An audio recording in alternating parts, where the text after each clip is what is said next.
কেমন আছো তোমরা?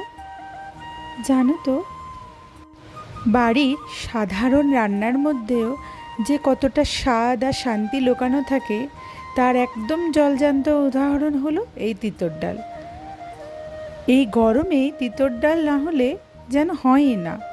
চলো তবে শুরু করি। এর জন্য প্রথমে আমি প্রায় 2 কাপ মতো মটর ডাল ভিজিয়ে রেখে দিয়েছিলাম, প্রায় আধ ঘন্টা মতো। তারপর সেটাকে প্রেসার কুকারে 3টে সিটি দিয়ে নামিয়ে রেখেছি। আর এরপর কড়াইতে জল গরম করে ওই সেদ্ধ করা ডালটা পুরোটা দিয়ে নুন আর হলুদ দিয়ে ভালো করে ডালের মধ্যে কাঁটা দিয়ে ডালটা ভালো করে জাল করে নিয়েছি। এখন তো জ্যৈষ্ঠ মাস পড়েছে, লাউ খাবো না, তাই লাউয়ের পরিবর্তে আমি এখানে দিয়েছি পেঁপে।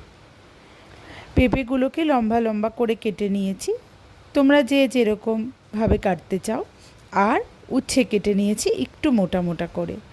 পেঁপেগুলোকে ডালের মধ্যে ছেড়ে বেশ ভালো করে জ্বালাতে লেগেছি। পেঁপেটা সেদ্ধ হয়ে গেলেই ব্যাস, রান্না কিন্তু অর্ধেক কমপ্লিট।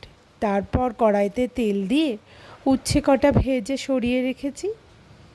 উচ্ছেগুলো এখানে আমি একটু মোটা মোটা করে কেটেছি, যেটা কিনা নুন হলুদ দিয়ে ভেজে সরিয়ে রেখেছি। অন্য একটি কড়াইতে আর একটু সর্ষের তেল দিয়ে শুকনো লঙ্কা, রাঁধুনি, মেথি আর দিয়েছি আদা বাটা দিয়ে ভালো করে একটু কষিয়ে তাতে ডালটা ফোড়ন দিয়ে দিয়েছি। ব্যাস, ডাল কিন্তু কমপ্লিট।